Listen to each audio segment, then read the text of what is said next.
नमस्कार, जय श्री सीताराम आप सभी को। नवग्रह पुराण की नेक्स्ट श्रृंखला यानी 5वीं श्रृंखला में आप सभी का स्वागत है। बुध ग्रह की जन्म की 5वीं श्रृंखला में। तो आप सभी का इतना सपोर्ट पाने के लिए बहुत बहुत धन्यवाद। और जिन्होंने अभी तक हमारे यूट्यूब चैनल सिद्धार्थ तिवारी कानपुर को सब्सक्राइब ना करके रखा हो, तो आप सभी लोग हमारे यूट्यूब चैनल को सब्सक्राइब जरूर करें और बेल आइकन को दबाना ना भूलें, ताकि नई वीडियो की सूचना सबसे पहले आपको मिल सके। तो चलिए बढ़ते हैं इस 5वीं श्रृंखला की ओर। तो इस वीडियो को बिना स्किप किए अंत तक देखें आप लोग, तभी समझ पाएंगे। तो देखिए, दोनों के विचार एक ही जैसे हो, दोनों के शरीर एक ही विधि से प्रतिस्पंदित हो रहे हों, असंकल्पित ही वे एक दूसरे को चलाते हुए कुटिया में ले गए। फिर दोनों एक दूसरे के निकट बैठे। तारा चंद ने भारी कंठ से कहा, यह 2 दिन अंतहीन से लगे, हमें सावधानी बरतनी होगी, नहीं तो प्रमाद होगा, इसलिए नहीं आई। तारा ने कहा। तारा चंद ने मदोन्मत्त पारवश्य हो पुकारा, तुम्हें ऐसे ही बुलाते रहने का मन करता है। तारा के हाथ प्रेमलता से बढ़कर चंद्र के गले से लिपट उसे नीचे अपनी ओर खींचने लगे। चंद्र गिरकर क्षण भर में तारा की गोद में आ गया। तुम्हें यथेष्ट बुलाने का मन करता है, किंतु मेरी पुकार को यहाँ कदाचित इतर जन सुन न लें, यह भय मुझे पीड़ित करता रहता है। चंद्र ने आवेशपूर्वक कहा। तारा के हाथ चंद्र के केश को प्रेम से सहला रहे थे। हमारा यह मिलन रहस्य है, इसी तरह छिप छिपा कर। चंद्र आवेश में उठकर बैठ गया, या मुझे नहीं भाता। उसके कंठ में आवेश घंटी सा ध्वनित हुआ। पड़ोसी पत्तल के सामने हाथ बांधकर बैठना मुझे नहीं भाता। चंद्र तुम, मैं, बस और कोई ना हो। हमें कोई भी छिपकर भी नहीं देखना चाहिए। हमारी बातें भी कोई सुने, मुझे पसंद नहीं है। तारा ने हाथों से चंद्र के कपोल पर सिकोटी ली। तुम्हारे कथनानुसार यदि वैसा ही रहना है तो जानते हो, वैसा ही शाश्वत रह जाने का मेरा भी मन करता है। तारा, तुम्हें अपने साथ लेकर चला जाऊंगा, चंद्र ने उद्रेकित हो कहा।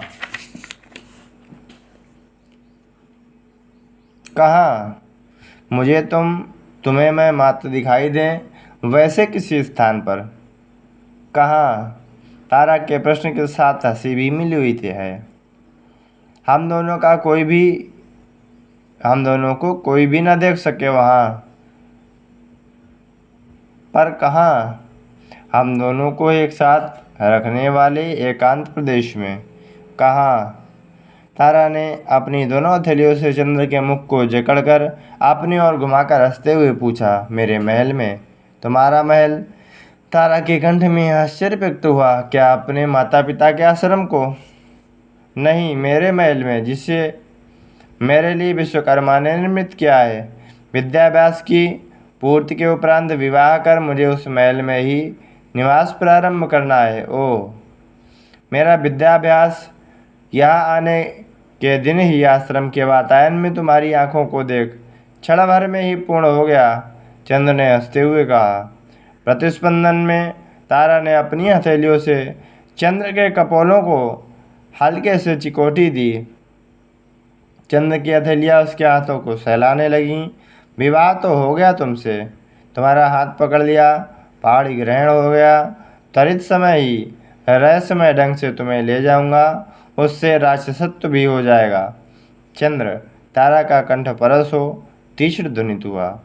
तुम मेरे लिए ही जन्मी हो, तुम मेरे लिए ही बृहस्पति से ब्याही हो, मेरे लिए ही दाम्पत्य शिल्प में निपुण होकर मेरे लिए शुद्ध हो। अज्ञात आवेश अनभिज्ञ उद्रेक ने तारा को चंद्र के आलिंगन में धकेल दिया। उसके कान के समीप उसके अधर रेंग रहे हैं। पहले मैं समझती रही कि तुम्हें बातें करना नहीं आता, भयभीत होकर पलायित हो जाओगे समझा। तुम्हें तुम्हारे सौंदर्य को अपने रास्ते में कहीं ला पाऊंगी या नहीं, मुझ में मैं ही मचल गई। किंतु इतने कम समय में ही कितने बड़े हो गए तुम चंद्र। कब बड़ा हो गया हूँ बताऊँ? चंद्र ने तारा के कानों में कहा, कहो। कहकर तारा ने उसके कपोल से अपने कपोल सटाए। सौंदर्य राशि युक्त तारा की बाहों में पहली बार बंध गया, तभी बड़ा हो गया। तुम्हारे गुरुदेव कल प्रातः ही इंद्र सभा को जा रहे हैं। तारा ने अकस्मात बात बदलते हुए कहा, शुभ सूचना है।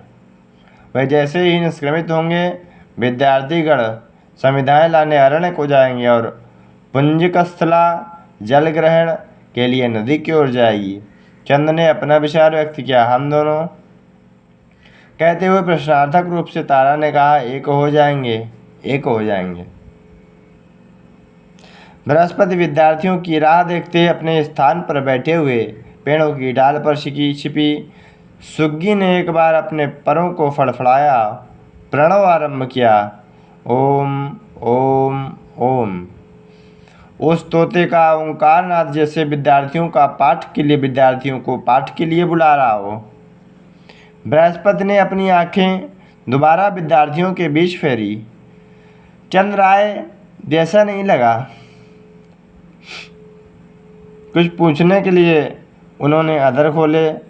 स्वामी पुंजकस्थला की पुकार सुन बृहस्पति ने सिर घुमाया।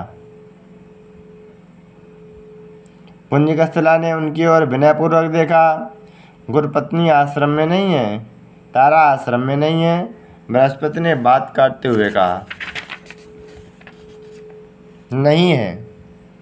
विद्यार्थियों का आहार सिद्ध करूं? पुंजकस्थला ने विनयपूर्वक पूछा। तारा, कहाँ गई है पुंजिका? पता नहीं, कल आप इंद्र सभा को गए तब से ही गुरुपत्नी दिखाई नहीं दी। आपके साथ गई होंगी मैं समझी। पुंजकस्थला ने विनयपूर्वक कहा, हाँ गुरुजी, हम भी वही समझे कि आप अपने साथ चंद्र को भी लेकर गए होंगे। एक विद्यार्थी ने उठ खड़े होकर कहा। बृहस्पति आंखें टिपटिपाए, चंद्र, इसका अर्थ क्या चंद्र यहाँ नहीं है? चंद्र कहाँ है? बृहस्पति ने अप्रयत्न प्रश्न किया। आप गुरुपत्नी चंद्र एक ही समय से आश्रम में अनुपस्थित रहे हैं गुरुजी, इसलिए साथ मिलकर देवलोक सनातन नामक विद्यार्थी विवरण दे रहा है। पुंजिका, क्या चंद्र भी नहीं है? बृहस्पति ने परिचारिका से प्रश्न किया। नहीं है। दोनों पुनः स्नान करने नदी। बृहस्पति ने सोचते हुए कहा, नदी स्नान के लिए चंद्र को नहीं जाने का आदेश दिया था ना। नदी में कोई प्रमाद? बृहस्पति पुनः स्वयं से बोले। नदी की ओर नहीं गए वे। पुंजकस्थला ने धीरे से कहा, वे। बृहस्पति ने पुंजकस्थला की ओर से अनभिज्ञ होकर देखा।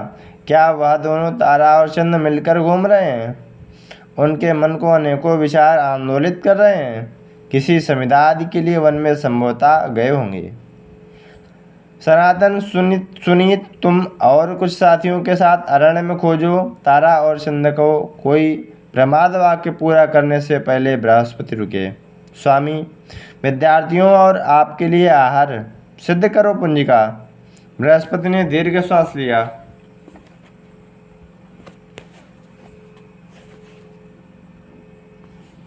आयु में बड़े विद्यार्थीगण अधिक जनहीय अरण्य की ओर निकले। उस समय उनकी ओर ही देख रहे विद्यार्थियों की ओर अन्य मनस्क देखकर कहा, कल के पढ़ाए गए पाठ का मनन करो। आओ चंद्र। पेड़ पर तोता अकस्मात बोला। बृहस्पति ने तोते को आश्चर्य से देखा। यहाँ आओ चंद्र। तारा के बोलने कोयल गान था। चंद्र के कानों को छुआ। महल के बाहर खड़े चंद्र ने अंदर प्रवेश किया। तारा की पुकार पुनः एक बार शयनागार के भीतर से सुनाई पड़ी। चंद्र शयनागार में कदम रख हंस तुलिका तल्प के सामने खड़ी तारा के निकट आकर खड़ा हुआ। उसके हाथ लता की तरह बढ़कर तारा की कमर को लिपटे। तारा ने अपना सिर चंद्र की भुजाओं पर टिका दिया। क्या तल्प कितना सुंदर लग रहा है, देख रहे हो? तारा ने कहा। विश्वकर्मा की सृष्टि है। चंद्र ने हंसते हुए कहा, यह तुम्हारे लिए ही है? नहीं, तारा ने तुरंत कहा, हमारे लिए। मैं शाश्वत यहीं रह जाऊंगी। तारा ने पारवश्य हो कहा, यह मंदिर या हंसतूलिका तल्प झूलते झूले यही सब या सभी मुझे चाहिए। चंद्र ने प्रेम से उसके कटि प्रदेश के चारों ओर अपने हाथ से भींच लिया। क्यों इतनी आशा? मुस्कुरा कर पूछा। दूर्वा, कृष्ण, तुलसी, पत्ते, जड़, मूलिकाएं, इनसे थक गई हूँ, ऊब गई हूँ, कहते हुए धीरे से चंद्र के हाथ से छूटकर थोड़ी दूर गई और चंद्र की ओर घूमकर बड़ी सुकुमारता से खड़ी हुई। इधर मेरी ओर देखो, तारा ने कहा। चंद्र ने पूरी तरह से उसकी ओर घूमकर देखा। मुझे देखो चंद्र, उसके मुख की ओर देख रहे चंद्र से तारा ने कहा। चंद्र अपने दोनों हाथ अपनी कमर पर रख तारा को नक शिक पर्यंत देखता रह गया। उसकी दृष्टि में न दिखने वाली कोमल तूलिकाएं तारा के शरीर को स्पर्श करते रह गए। तारा अति सौंदर्य रूप धारण कर उसके सामने खड़ी सुंदरता है। सुंदरी तो ऐसी ही होना चाहिए, कहने वाला शरीर दोनों ओर के कर्णों को छूने का प्रयत्न करते नयन कमल, ठीक से फिर देखो, तारा ने तनिक क्रोध रूप में कहा। मुझे देखने को कह रही हूँ तो मेरी आंखों में देख रहे हो चंद्र। जैसा कह रही हूँ ऐसा करो, मुझे देखो। चंद्र आंखें फाड़ कर मंत्रमुग्ध सा देखता रह गया। कैसी हूँ? तारा के प्रश्न ने उसे चिताया। कैसी हो बताऊँ? सुंदर लता सी हो। उस लता को स्तंभ से सुलभता से लिपटने के लिए तुम्हारे निकट आकर खड़े होने का मन करता है। चंद्र के कंठ में आराधना के भाव शब्दित हुए। इतना सौंदर्य, इतनी सौकुमार तरबासन, कृष्ण जी नाल को ही बलि हो जाए। तारा ने मध्य में ही रोक दिया। यह चंद्र वैसा होने नहीं देगा, इसलिए यहाँ लेकर आ गया। तारा ने अनसुना होकर देखा। वह सौंदर्य, वह यौवन कहाँ रहना चाहिए? चंद्र ने हंस तुलिका तल्प को हाथ से दिखाया। वहाँ। तारा मुस्कुराते हुए आकर्षक हाव भाव से कदम बढ़ाते हुए चंद्र के सामने चलकर आई। नहीं, यहाँ नहीं, यहाँ, कहते हुए चंद्र के हृदय से कपोल को सटाकर गले में अपने हाथों की माला की तरह डाल दिया। चंद्र ने अपना सिर झुकाकर देखा। तारा ने अपना सिर कुछ ऊपर उठाकर चंद्र की आंखों में देखा। उसके विशाल नेत्रों में प्रेम ज्योतिषा कुछ सुलग रहा है। चंद्र के हाथों ने उसे बंधन में ले लिया। चंद्र, अपनी इच्छा व्यक्त करूं? ऐसा प्रश्न चिन्ह उनके मन में उठा। तो आज की श्रृंखला बस यहीं तक। मिलेंगे अगली श्रृंखला के दौरान। आशा करता हूं कि आपको यह श्रृंखला पसंद आई होगी। तो निश्चित है आप सभी हमारे यूट्यूब चैनल को जरूर सब्सक्राइब करें, बेल आइकन को जरूर दबाएं ताकि नई वीडियो की सूचना सबसे पहले आपको मिल सके। नमस्कार, जय श्री सीताराम।